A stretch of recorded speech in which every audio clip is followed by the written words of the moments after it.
गोवर्धन पर्वत की कहानी या अन्नकूट की कहानी भगवान श्री कृष्ण की लीलाओं का ही एक हिस्सा है। इसमें किसे कितना महत्व दिया जाना चाहिए यह समझाया गया है। एक दिन भगवान कृष्ण ने देखा कि पूरे ब्रज में तरह तरह के मिष्ठान और पकवान बनाए जा रहे हैं।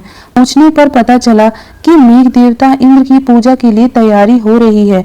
इंद्र प्रसन्न होंगे तभी वर्षा होगी, गायों को चारा मिलेगा तभी वे दूध देंगी और हमारा काम चलेगा।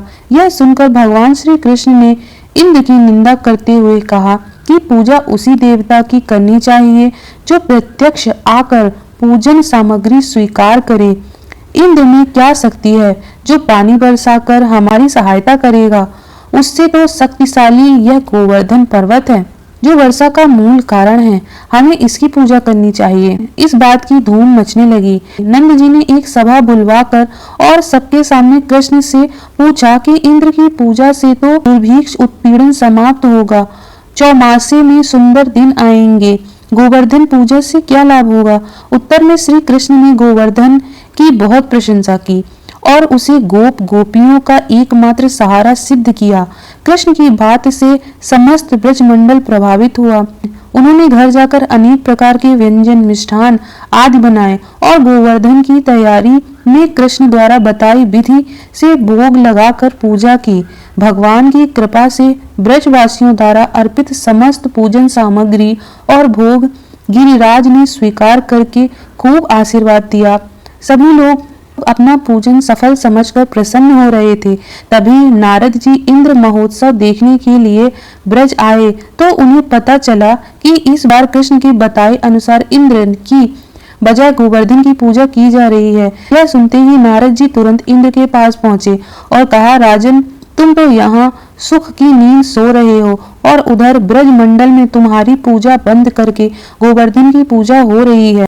इसे इंद्र ने अपना अपमान समझा और मेघों को आज्ञा दी कि गोकुल जाकर प्रलयकारी मूसलाधार वर्षा से पूरा गांव तहस नहस कर दें। वृत्ताकार प्रलयकारी बादल, उसकी गर्जना और मूसलाधार बारिश से ब्रजवासी घबरा कर कृष्ण के शरण में पहुंचे।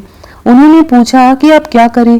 कृष्ण ने कहा, तुम गायों सहित गोवर्धन की शरण में चलो, वह जरूर तुम्हारी रक्षा करेगा। सारे ग्वाल बाल गोवर्धन की तराई में पहुंच गए। श्री कृष्ण ने गोवर्धन को कनिष्ठिका उंगली में उठा लिया।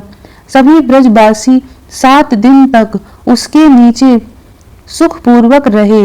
उन्हें किसी प्रकार की कोई तकलीफ नहीं हुई। इंद्र ने पूरा जोर लगा दिया पर वह ब्रजवासियों का कुछ बिगाड़ नहीं पाया। भगवान की महिमा को समझकर वह स्वयं ब्रज में आया और भगवान कृष्ण के चरणों में गिरकर अपनी मूर्खता पर पश्चाताप करने लगा।